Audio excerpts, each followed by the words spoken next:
All right, and thank you for that lovely introduction, Caspin. Again, my talk will be entitled Scorch Earth, the Health Effects of Climate Change on People with Disabilities. There we go. It's nice to relearn how to use Zoom. It's been a little while. But first, I'd like to start with everyone imagining a situation. So if you feel bold, you can even close your eyes. But I want you to imagine that you're in a dead sleep at home at night, and you wake up suddenly with the sound of alarms going off. And you can't move, literally, because you are paralyzed from the neck down. You can't speak because at night you are dependent on a ventilator. You can see smoke outside the window, but just about nothing else. And you press your call light by tilting your head against it. It's a special call light that works with your disability. And you're just hoping that your caregiver will hear you. After an agonizing few minutes, you see the bedroom door open and your caregiver enters. But when he arrives, you realize that the power is out. The ventilator, which you depend on at night, is working on a backup battery. But the Hoyer lift, which you are dependent on for transfers to your power wheelchair, will not work. So you are essentially stuck. And the wildfire outside is rapidly descending, time is running out, and you can't get out. So you can replay that scene with any number of variations of disability and natural disaster. You can imagine the frail elderly grandmother who cannot navigate evacuating from a flood because there's debris everywhere. You can imagine a mostly independent middle-aged person with a traumatic brain injury who lacks the ability to effectively plan an evacuation strategy. Or you can imagine an insulin-dependent diabetic amputee whose medication will go bad before power is restored after a hurricane. The characters and the setting may change, but one thing is clear from these scenarios, that for the 1 billion people worldwide living with a disability, climate change poses a entirely unique, new, and potentially deadly challenge. Oh, there's my cat. I know she's going to interrupt us. So with that lovely image in mind, today I'm going to talk about how the known health effects of climate change, including temperature-related illness, exposure to wildfire smoke and pollution, and more frequent and intense natural disasters disproportionately and uniquely affect people with disabilities. Firstly, this is not a small population. People with disabilities comprise about 1 billion people worldwide, which is around 15% of the world's population. And this number is increasing. So not an obscure population at all. In fact, most of us, if not all of us, know someone who has a disability. Moreover, we know that rising heat, climate variability, wildfire smoke and pollutants, and natural disaster frequency and severity are increasingly threatening human health in the able-bodied population. In fact, climate is considered by some, including the WHO, to be the greatest threat to global health of the 21st century. So let's start with talking about the more obvious connection between climate change and health, which is the effect of heat. This map is from NASA, and it essentially shows temperature variation from 1884 to 2022. And you can see that across the globe, temperatures have risen, especially in the northern hemisphere there.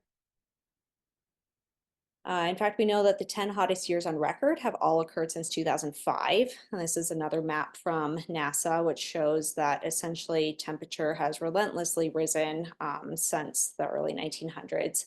And what's not shown on this map, but I think all of us are aware of, is that the graph of CO2, atmospheric CO2, rises essentially in parallel with this.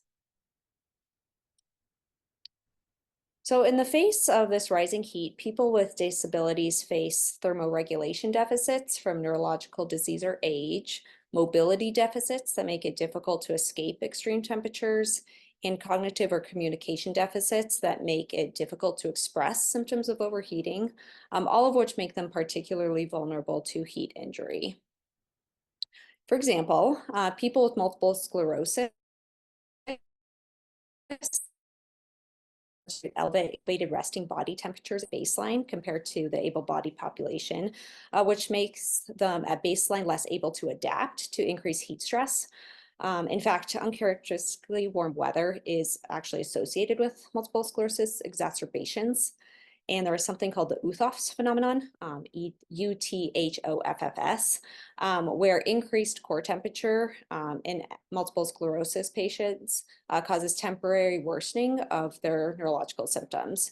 So if they already have some pre-existing, say, weakness in their legs or vision difficulties, if their core temperature rises, let's say due to increased environmental heat, this can also occur in the setting of like a fever, they will actually have temporary worsening of those deficits.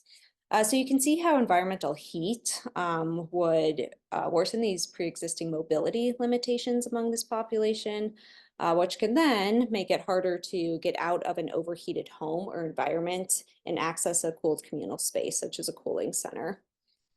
And as a bit of an aside, a lot of places that historically didn't require air conditioning and therefore don't have a lot of air conditioning, like, for example, San Francisco, where I did my intern year, they aren't prepared for these unprecedented heat waves that they're seeing. And so like when I was an intern in San Francisco, we suffered from one of these heat waves, and the emergency department was just filled with people with heat stroke. And this was mostly the elderly and people with disabilities because they lacked air conditioning in the room, as opposed to someplace like Phoenix where they're prepared for this. Another example of heat disproportionately affecting people with disabilities is spinal cord injury patients. They're especially vulnerable. For example, individuals with higher level spinal cord injury, like a cervical spinal cord injury, someone like Christopher Reeves, for example, they demonstrate changes in their ability of their blood vessels to dilate, their pseudomotor or sweating response, and even their shivering response due to the disconnect between their body and their central nervous system. And that makes them physiologically less able to tolerate extreme temperatures like heat and actually cold as well. And people with all levels of spinal cord injury, including, thoracic level down, are vulnerable to changes in environmental temperature due to things like diminished mobility, sensory dysfunction, and reliance on external devices like wheelchairs. So you can think, for example, how someone who lacks sensation in their lower body would not be able to sense a hot car seat when transferring into an overheated car. We've all sat on a hot leather seat, and your instinct, of course, is to remove yourself or your skin that's in contact with that overheated seat. But if you can't sense that, then you're going to be much more vulnerable to burns or heat-related injury than someone who has normal neurologic function. Moving on to wildfires. So this is a map from NOAA that shows the increase in weeks of risk for very large fires across the United States. And interestingly, you can see that where we are up here in Montana, we are one of the hottest spots for this. So that essentially means longer, more intense wildfire seasons are predicted. The top 10 years with the largest acreage burned due to wildfires across the US have all occurred since 2004, which is a period closely correlated with the warmest years on record.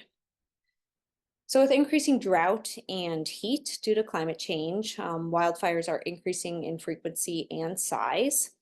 And I know there's certainly a component of poor forest management that some people like to bring up involved in these fires, but I think we understand, and scientists report that these super hot, intense giant fires would just not be seen without climate change contributing to it. But why is wildfire smoke such bad news for health? Well, we know that wildfire smoke contains lots of compounds like carbon dioxide, carbon monoxide, particulate matter, hydrocarbons, and some of the same toxic and carcinogenic substances as cigarette smoke, like benzene, and it's a potent air pollutant. We also know that air pollution harms human health. In fact, about 6.7 million deaths globally in 2016 were attributed to air pollution. And without action, unfortunately, this number is predicted to double by mid-century. We know that wildfire smoke has detrimental effects not only on the lungs, which I think is the more obvious connection. For example, it increases COPD or asthma exacerbations and can acutely increase risk of lower respiratory tract infection, but it also has effects on the cardiovascular system and increases the risks for things like heart attacks and stroke, which I think is a little less intuitive unless you're familiar with this space. Why does this especially matter then for people with disabilities? Well, because most of them already live with a really tenuous respiratory status. I should not say most, many of them live with a tenuous respiratory status. So people, again, with spinal cord injury or ALS, which is Lou Gehrig's disease, may already have limited pulmonary capacity, some to the point that they are partially or fully ventilator dependent. But even if they're not, if you have impairment of your respiratory muscles, your cough might be impaired, your ability to clear secretions might be impaired, and so you're much more vulnerable to pulmonary disease. In fact, respiratory complications are the leading cause of death in people with higher level spinal cord injury. This overtook kidney disease once we learned how to manage bladders better. So pulmonary exacerbations related to wildfire smoke could prove to be like the straw that broke the camel's back in this population and could be quite devastating.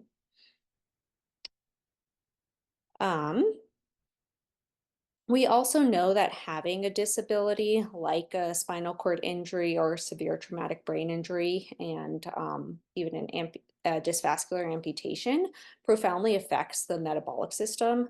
We don't fully understand why. Like, is this just because of you have decreased mobility, so decreased ability to exercise, and that affects your metabolic system and makes you more prone to things like metabolic disease, diabetes, heart disease, for example? Or is there something about the neurological injury itself that affects your susceptibility to metabolic disease aside from your decreased mobility? We don't quite know, but we do know that this population has increased risk of heart disease and stroke compared to the able-bodied population. And we know that able-bodied population, at least in the US, is already not doing great on this aspect. And so cardiovascular disease remains a leading cause of mortality for people with these types of disabilities. So climate change puts them at risk for even more accelerated cardiovascular disease. Moving on to natural disasters.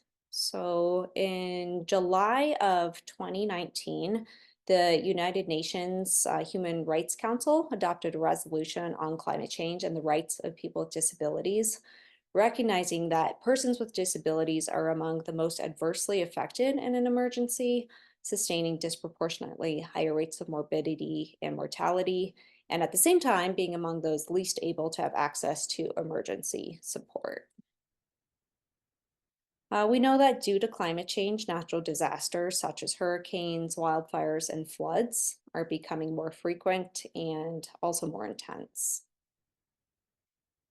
And like I tried to portray at the beginning of this talk, people with disabilities face life and limb-threatening obstacles to evacuation and care.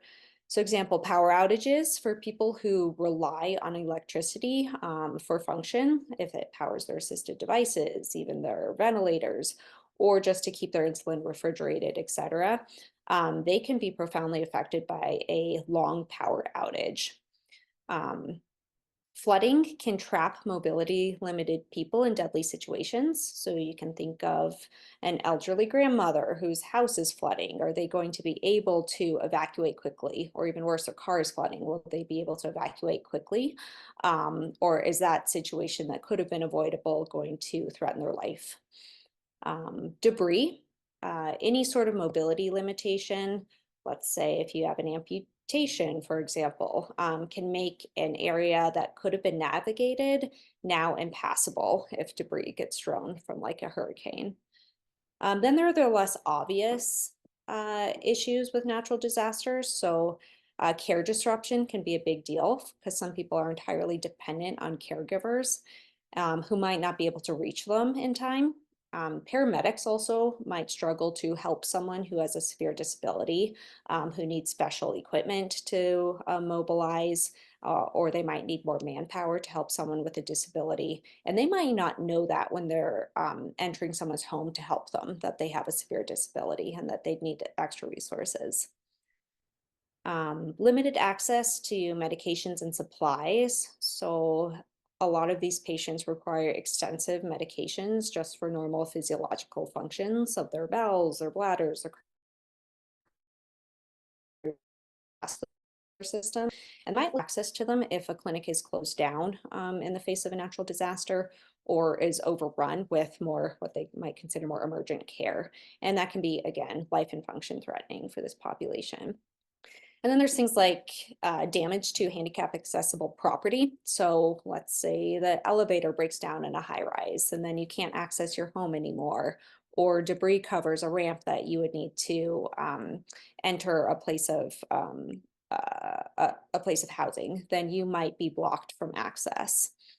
And finally, there's the displacement and psychological trauma that can occur in the face of a natural disaster. Many people with disabilities have already faced significant trauma, both due to facing the stigma of living with a disability and maybe due to the etiology of their disability. So maybe they were in a traumatic car accident or an assault that caused their disability. So then you wind up potentially trauma stacking if they also face trauma in the face of a natural disaster. So you can see how, without advanced planning on both a public health and infrastructure level, people with disabilities face life-threatening obstacles during and after natural disasters. And healthcare providers who encounter people with disabilities, which includes most of us if we practice in healthcare, but especially primary care physicians, emergency responders, and people like physiatrists, which is my specialty, must be trained to plan for and help manage these patients and help discuss the possibility of these events with patients and help them prepare. Now, I've talked a lot about how climate change impacts people who have a disability, but we also face the frightening prospect that as climate change accelerates, more people may develop disability for both the direct and indirect effects of climate change. So people, for example, might get injured during a natural disaster. They might suffer an amputation due to trauma during it, a burn, a neurological injury that then increases the burden of disability within our society. And I didn't talk about it earlier, but climate change we know is also causing increased ranges for vector-borne infectious diseases such as Lyme disease and West Nile, both of which are being seen in areas that they historically weren't due to the changing climate. And both of those can cause neurological sequelae like Guillain-Barré or transverse myelitis that again could then further increase the burden of disability. Wildfires are another example. They might directly lead to burn injuries if you're really unlucky, or indirectly lead to increased risks of stroke and heart failure from the cardiovascular sequelae of pollution, which again can then, of course, lead to disability. So we know that this is coming, but what can we do to help prepare for it? We really need to start developing policies now that include and protect people with disabilities and reduce the healthcare system's contribution to climate change as well, because we know that the healthcare system contributes about 9% of greenhouse gases in the United States. And so we are contributing to this very problem that's affecting our patients and that we're trying to solve. So some of these policies might include developing certificates with utility companies for priority turn-on service for individuals who are dependent on electricity for life or function. So if you are that spinal cord injury patient who needs their ventilator, needs their Hoyer lift for function, maybe the utility company knows that and has a list of houses to prioritize turning on electricity for if they're unable to have the capacity to turn it on for everybody at once. We need to develop emergency response plans that are tailored to people's unique limitations. This might look like a voluntary database, for example, of people with physical limitations that allows EMS to understand what equipment and personnel they need when responding to a distress call at that location so that they can best assist that person and be prepared to help manage their physical limitations. And of course, all these policies have to ensure the participation of people with disabilities in all stages of preparedness and response, because they are the most affected and they best understand their needs as well. Again, we need to reduce our own contribution to climate change. That can look like policies that help reduce medical waste by focusing on green supply chain introducing reusable medical supplies instead of all our single-use plastics, which then are used once in medicine and then they wind up in the landfill. And also introducing recycling into clinical areas, which can be surprisingly challenging because some recycling companies don't want to accept material that appears clinical, even if it's clean. And we also need to reduce energy use and transition to renewable energy sources in hospitals and clinics. I am not paying attention to the chat box, by the way, so speak up if there's something urgent I need to address. I did want to take a moment to specifically highlight telehealth because patients with disability, as I've kind of beaten a dead horse about, face unique challenges in transportation to appointments because of their mobility challenges. And that can be relatively easily addressed through the use of telehealth visits. Moreover, telehealth visits can also increase access to specialized providers that might be unreachable without it. So if you're a spinal cord injury patient in rural Montana, and I do have some of these patients, you may really struggle to access specialized care within the state unless, like someone who's trained in spinal cord injury medicine, for example, unless you can do so through telemedicine. And telehealth is indisputably good for the environment. In fact, according to a recent retrospective study of an integrated healthcare system in the US, this was Kaiser in the Pacific Northwest, telehealth visits were the primary contributor to a greater than 50% reduction in per appointment carbon intensity in 2020. With an average emission savings of up to 300 kilograms of CO2 saved per appointment. And that's what this is shown on the right here. So that decrease in this line here, that carbon intensity per appointment, was mostly due to the increase in this green bar here, which is increase in telehealth compared to in-person visits. So telehealth, in summary, increases access to care for people with disabilities and also at the same time substantially decreases carbon footprint. So we need a lot more research into the health effects of climate change on people with disabilities.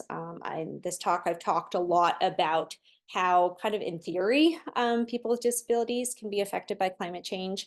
However, we have very little concrete data of just how this is playing out currently and how we would expect it to play out in the future.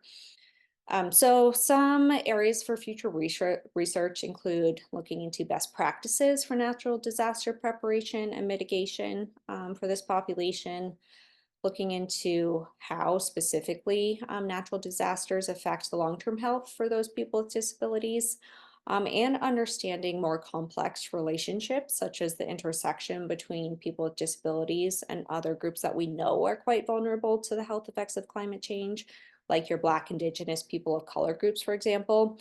Just because you're one doesn't mean you're not the other. They're not mutually exclusive. So if you are Black and suffer a disability, are those effects additive or even greater so as far as the effects of climate change on your health?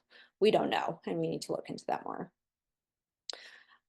We need to look more into the impact of green space accessibility on people with disabilities.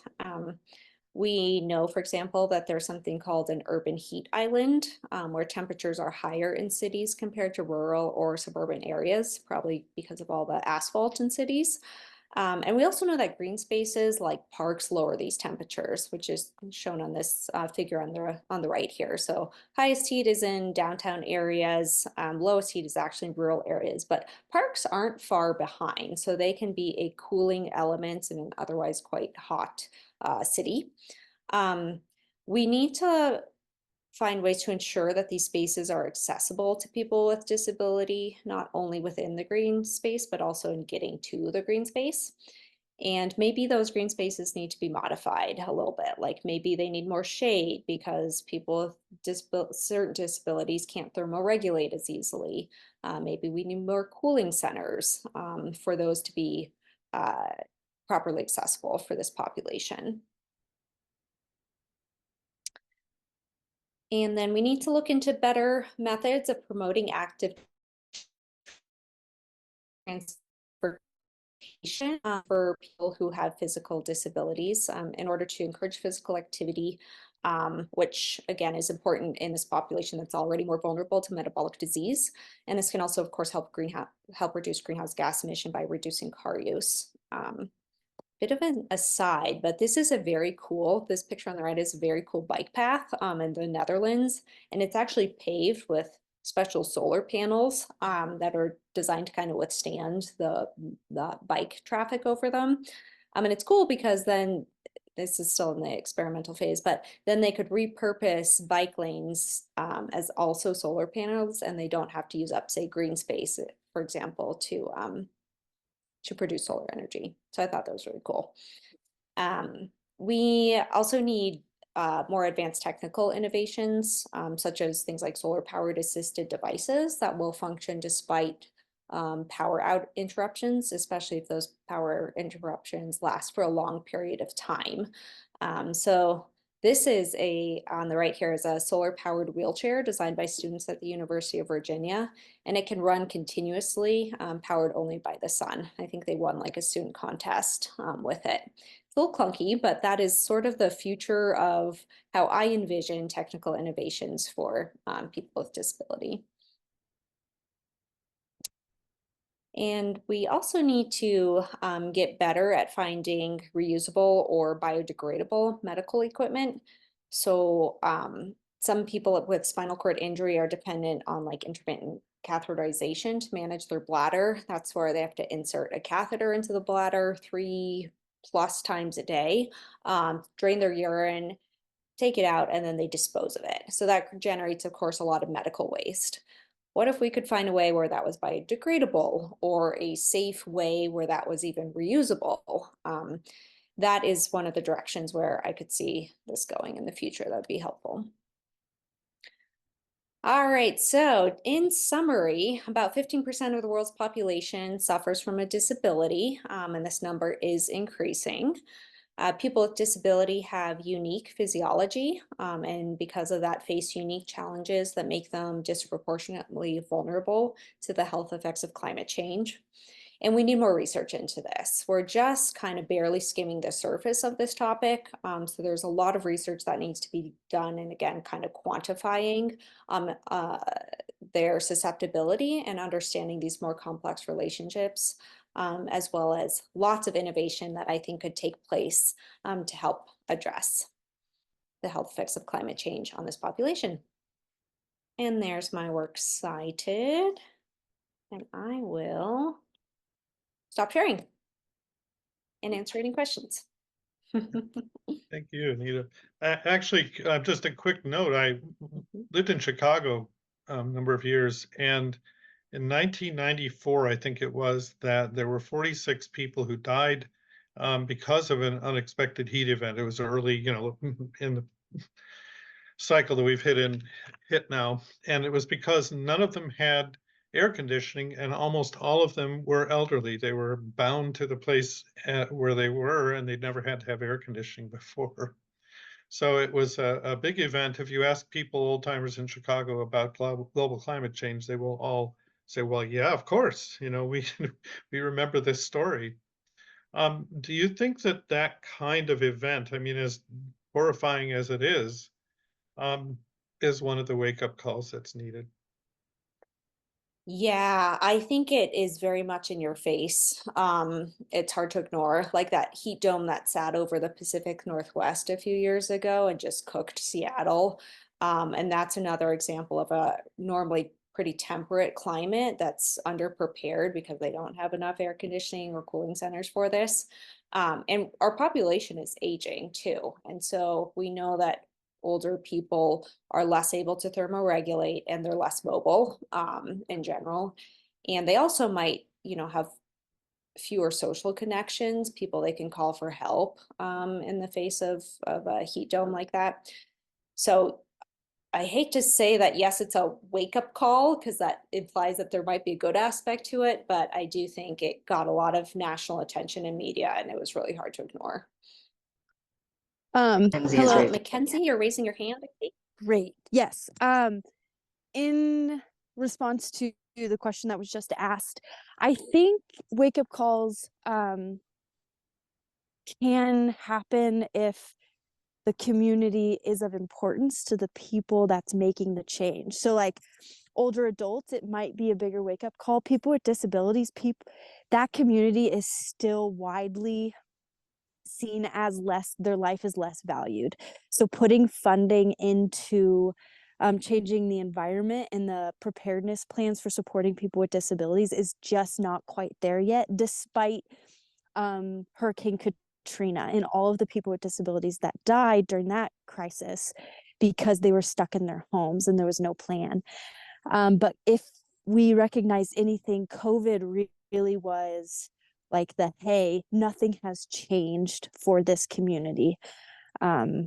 There were so many barriers that existed between, and not just because of COVID itself as the natural disaster, but the policies that were put in place in order to protect people impacted the lives of people with disabilities to like Anita was saying, reaching needed healthcare providers, reaching needed medication, having access to the ventilations they needed. There were some providers and facilities that stole, I'm going to use that strong word, ventilators from people with disabilities because their life was less valued.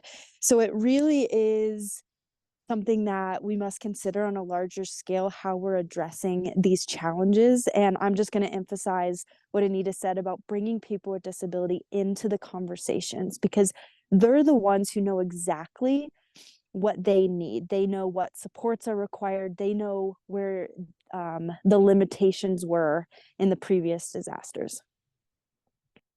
And just to add on to that, every disability is unique, you know, so one spinal cord injury is not the same as the next, and both their physiology is going to be different than the next person, but also their support structure and their needs. And so it's people with disability, it's a huge umbrella and encompasses a lot, and there's a ton of variation within that. So like you said, like it's truly the expert on someone's disability is that person who has it. So I almost hate to ask, in a state where DPHHS is not allowed to use the word equity in what they say and do, but do either of you know if we do have people with disabilities on like any of the state committees, the planning things, the department or the disaster and emergency management people? Do you know? I don't know Mm-hmm. As far as so Meg Tracy is the expert. She's the one I learned from. She's my mentor. She works at the University of Montana Rural Institute. She has been meeting with emergency planners at the state since COVID happened. Every Monday, I think at like 4:00 or 2:00, they meet and discuss plans. She also has people from, I think, Summit Independent Living Center who have become experts in the needs of people with disabilities in order to support emergency plans. I am working with the FEP, which is Public Health Emergency Preparedness Office, to bring in people with disabilities for those like day-long test practices. So really bringing in people with disabilities to test whether the plans are actually working. That hasn't happened yet, but I think that can identify barriers ahead of time, so that there's not like an oops, we forgot, but we're being proactive. I don't know much more than that, but in my research around COVID and barriers that people experience just because of the pandemic itself, the lack of people with disabilities on hospital boards was really a detriment to the policies that were developed in healthcare settings. I can speak briefly to FEMA. I was a city council member for a term, and I was part of my portfolio was the FEMA portfolio, and we ended up with a FEMA disaster, ice storm, and trying to keep in touch with people who needed assistance was a local effort. FEMA had nothing to do with it at all. I don't know that Mackenzie, I don't know that they had anybody knowledgeable about disabilities and FEMA in general. I'm wondering, we've met with a couple different health departments who were looking for actions that they could take that would be beneficial to people related to climate change.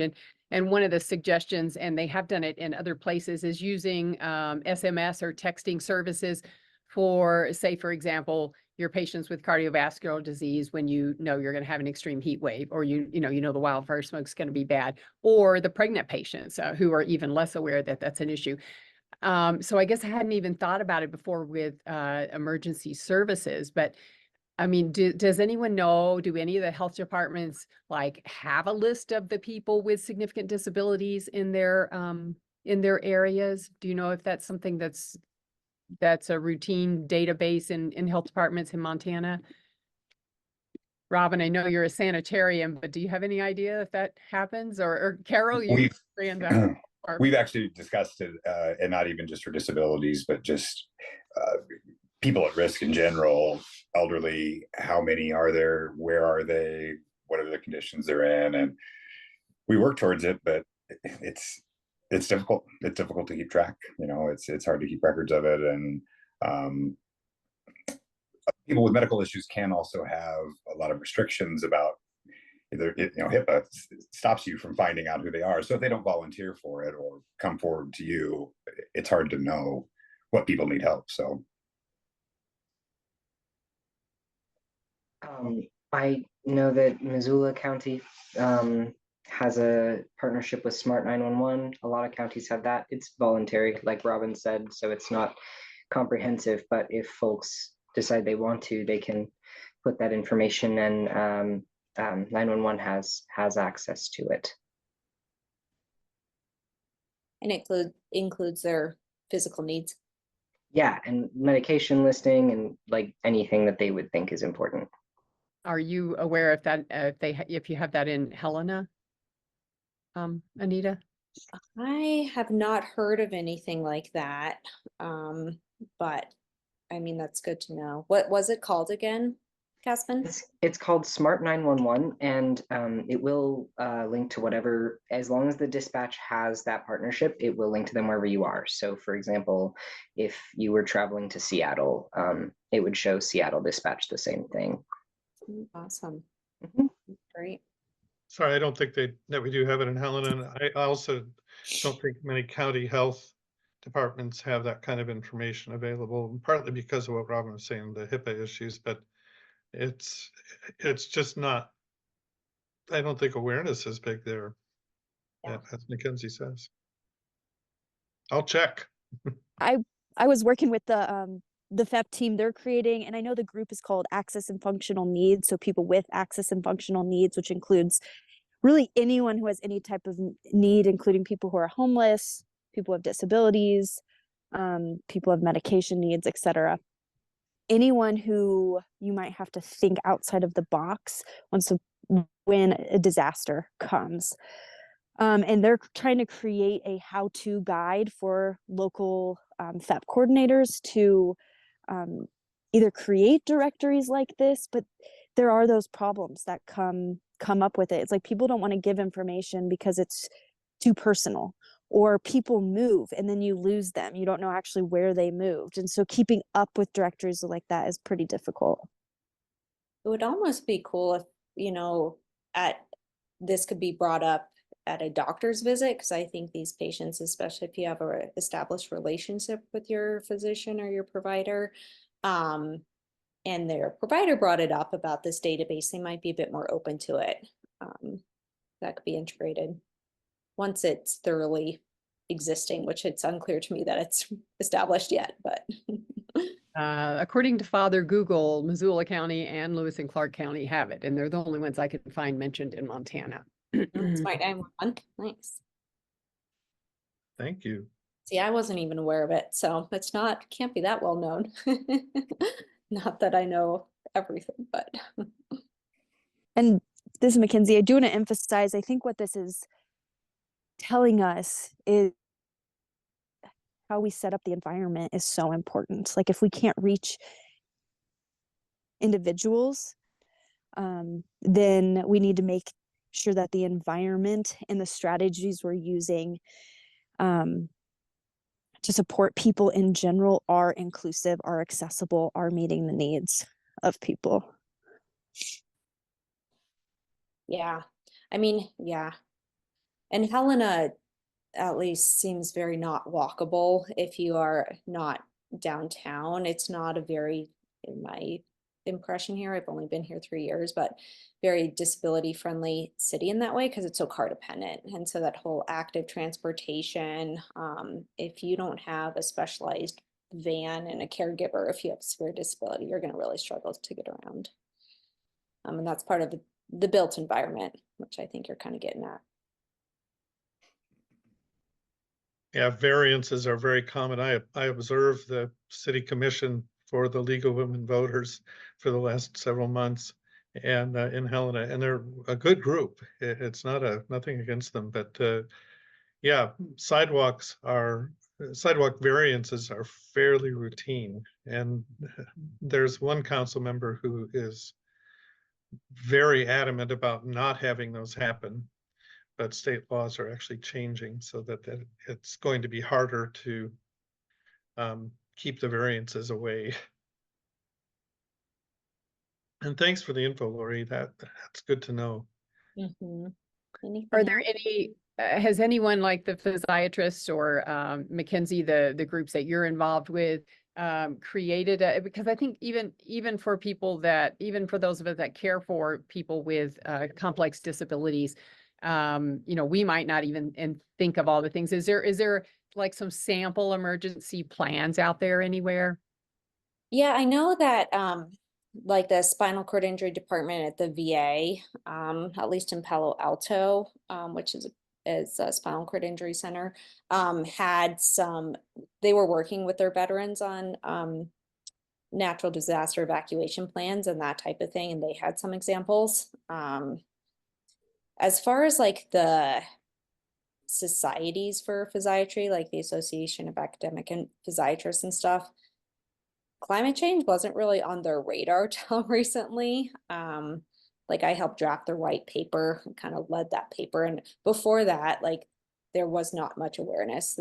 We were really just kind of scratching the surface, at least in the societies that I'm aware of. If there was any way, I know what it is like trying to get information from the VA, but if you know anybody there that you might be able to get some of those samples, it might be something that we could do sort of a public service thing on, or at least have it in our newsletter or on our website or something. Yeah, that's a great idea. Yeah, And I especially, can get that. Mm-hmm. Okay. Because Caspin's creating a whole section on, educational component on our website about disaster stuff. So Awesome. that'll be phase 2, Caspin. I put something on chat too that I was going to suggest under the policy issues. It's a policy that has won support at the federal level. And I think it's partly just framing how we do these things. And you've touched on it with the solar bike lanes and the solar wheelchairs. The idea of distributed energy generation, which has all kinds of potential benefits. It's not, people think solar or they think wind, but the general concept where we're not reliant upon a large area being covered by our grid is acceptable to a lot of people. It isn't as politically charged as some of the other climate issues. And it captures that idea that, okay, so my ventilator has its own energy source. I don't have to worry about the grid working or not working for that to happen. Likewise, my hospital has its own backup generator. Likewise, you can go down the list. That framing it that way makes it, I think, a real winnable policy issue. So just a thought, maybe Cass, you could write an article about that. Yes, I love it. Thank you. And yeah, Bob, I mean, there's a whole group in Montana that meets every other week looking at utility accountability. I mean, a lot of it's fighting Northwest Energy, but it's also, looking at what's happening in legislature every year. you know, trying to fight the bad bills, trying to get things like distributed energy generation, community solar, those sorts of things that we don't have access to in Montana. So there is a lot of work on that effort. You're talking about MEIC? Well, there's a whole group of like 20 organizations, of which Montana Health Professionals is one of them, that meet and strategize on, you know, how best to try and get messages across. So yeah. Cool. I had a question, Anita. You mentioned develop. I abbreviated now. I don't know what it was. Development certificates with utility companies, or developmental. What was it? Yeah, yeah. So essentially like an agreement, pretty much like, and this would require knowledge of who has a disability and where they live. But if it would essentially be a priority turn on agreement for those people who are dependent on electricity for function. So I can't say I know how nuanced the grid is, and like if you can only turn on one house but not the next door neighbors in the face of a natural disaster. But if there's too much demand on the grid, for example, and you have to pick and choose who to turn on, it would be nice if you could prioritize those people who need it the most for their function. Does that make sense? Yeah. Yeah, and I don't know if we have the option. I mean, the only thing I've ever been asked by patients is, you know, to write when their bills are coming due, you know, when they can't pay their bills, that they have, you know, critical equipment, you know, and usually the company will at least keep it on for a couple months. But yeah, I haven't seen it for emergency situations. So anybody know anything about that? It would seem like in the smaller areas, you know, like where Carol and I practice forever, and where Robin is up in Libby, that, I mean, it would just seem like in most places, the health department would be the people that would know better than anybody else in town, as far as people that are disabled, as far as, yeah, like thinking about emergency systems for people that don't have a smart 911, which is all the rural places. Yeah, so I guess would be health department would work with the electric companies who, you know, control the power and stuff to prioritize the turn on for people who are dependent on it. But I'm thinking about sort of the list for emergency people. I mean, I guess like at our conference, we're going to have a panel of environmental health and public health people, and that might be a good question for them, just to see, you know, if there are departments that keep those kind of lists, or have any kind of text activation system right now. Yeah, absolutely.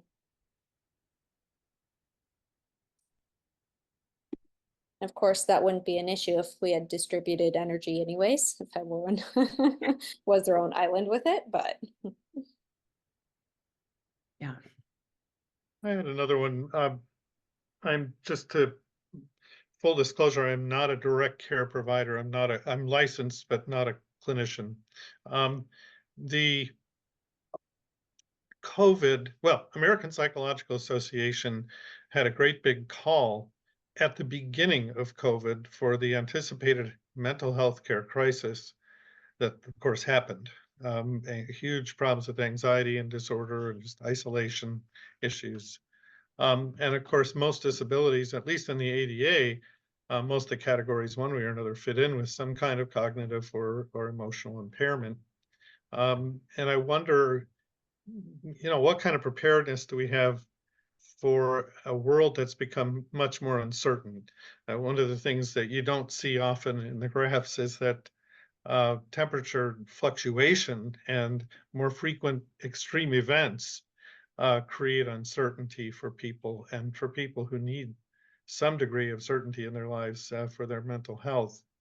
You know, what do we do about that? I mean, really want to get sticky here. How do you come up with ideas for managing that problem of life being a constant transition? How do we mobilize healthcare to help support that? How do we keep ourselves sane? Never mind.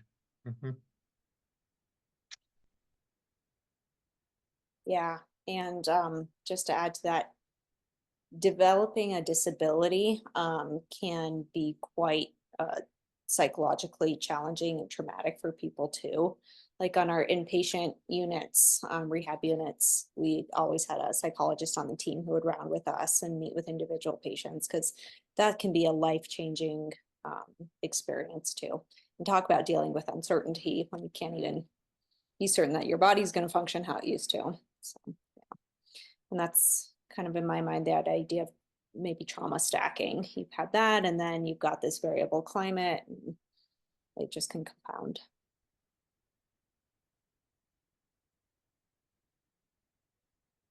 But how do we address it? That's a great question.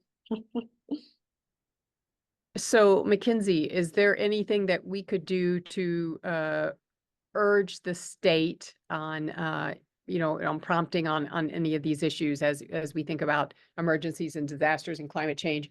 And a lot of us are pretty passionate on this. Is there anyone we could contact, any requests we could make?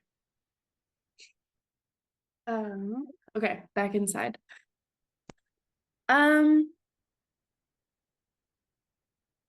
I think the FEP, the Public Health Emergency Planning Office, is really doing a lot. They have a CDC, someone from the CDC who is hired to help them in this specific area. So really work on addressing the needs of populations with access and functional needs.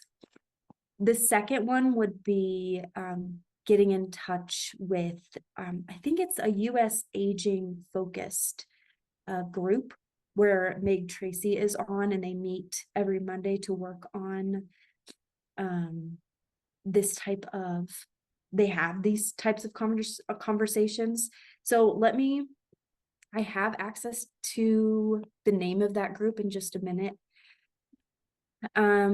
And then I do know, I mean, DPHHS was in charge of the COVID disaster plan when that ended up happening. So many people were pulled from their positions and told to work on it. And it seemed very retroactive, instead of like, we have this plan that is ready to take on the needs of the community. So I don't know if the department needs to make sure that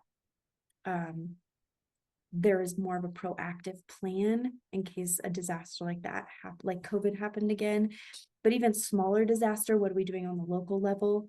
And I know the state level office has direct contact to the local emergency planners.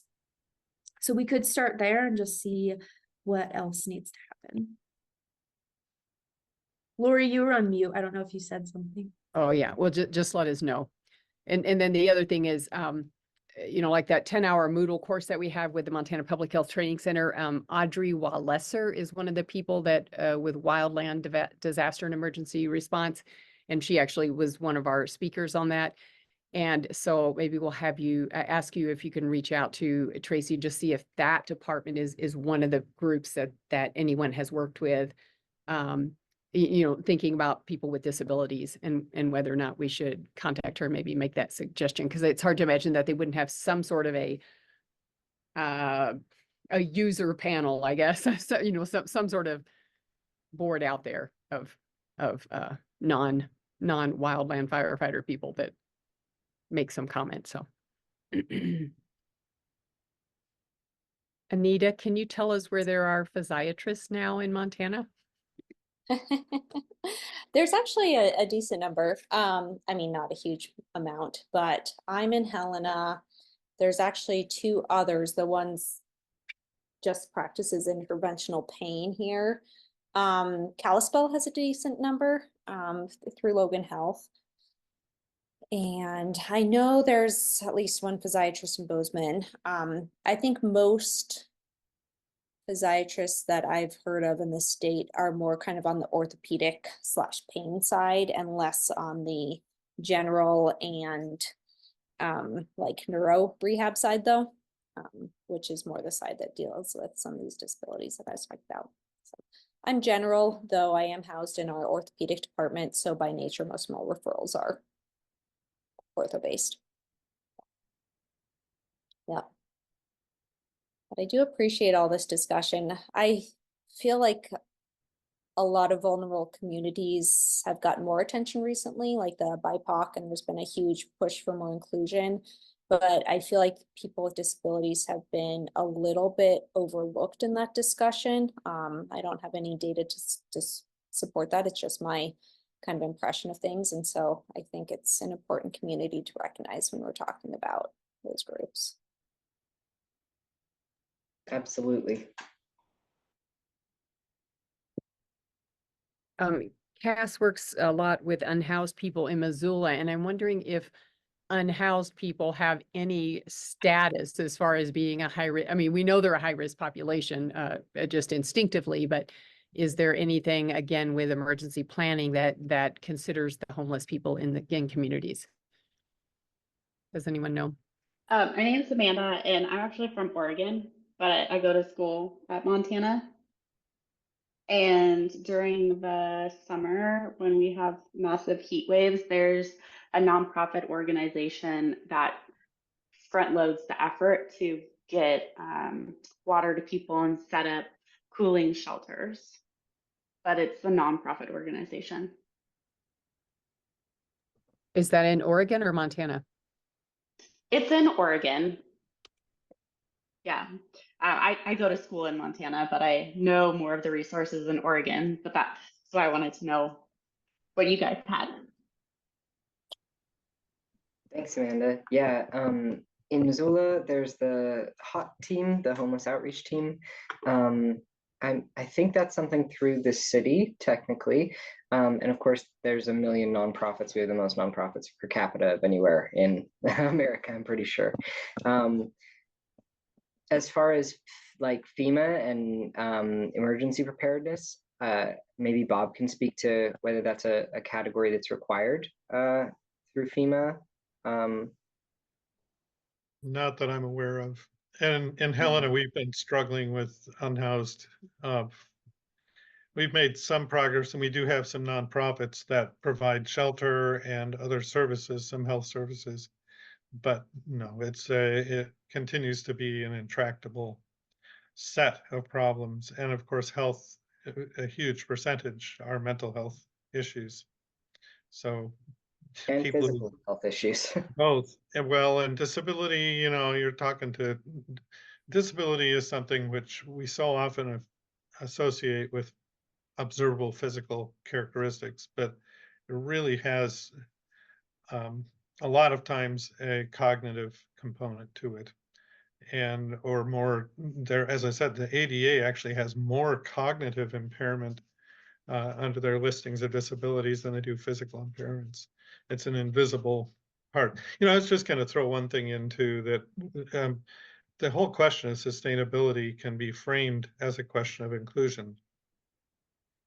And we're considering the interests of future planet mates and trying to engage their interests as stakeholders, meaningful stakeholders in their decisions.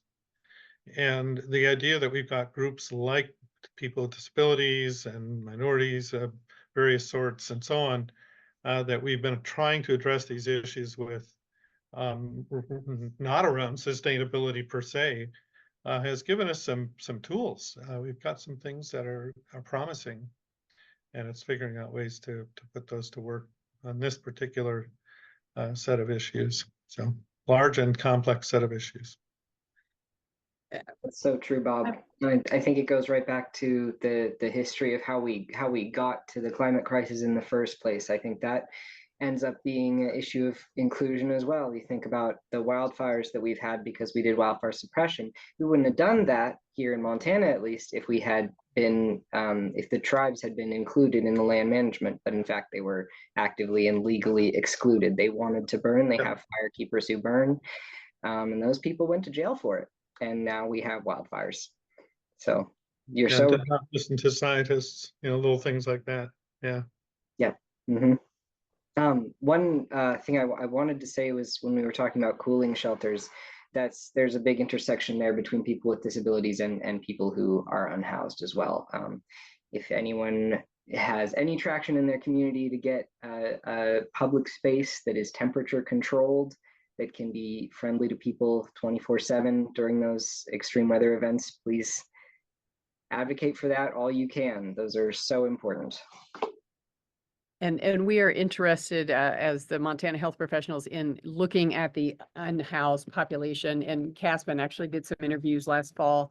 But if anybody has any ideas of what we can do in any of the communities, if we do something, it'll probably start out in one community, but because I do think that's a neglected group. Just like the people with disabilities, another neglected group. And the intersection there is huge. Also, the wear and tear of being without shelter on your body can decrease your lifespan by 20, 30 years or so. I don't have the exact number in my head right now, but there's data on that. And yeah. I really appreciate everything that Anita has said. I've definitely written things down that I want to put on our website. Just some wonderful things that everyone said, and I appreciate all the information. Thank you all. Can I say one last thing? So we have about 1,100 people on our mailing list now. Most of them are healthcare providers, and we would like to see people get a little bit more involved. So one of the things that CAS created was a thing called Climate Health Stewards, and it sounds a little daunting, but actually it just means that you make a commitment to try to do something that relates to climate and health. So every one of you that's on the call tonight has already done your something. So we'd like to have you sign up. We're trying to find 406 in the 406 health people that want to do something about climate. You'll get I think we'll have a monthly list of actions that you can take if you want. And I think we do a quarterly meeting to just check in and share what you've done and kind of hear some hopeful things for once. It's always good to hear in the climate space that things are happening. So thank you all so much for being here.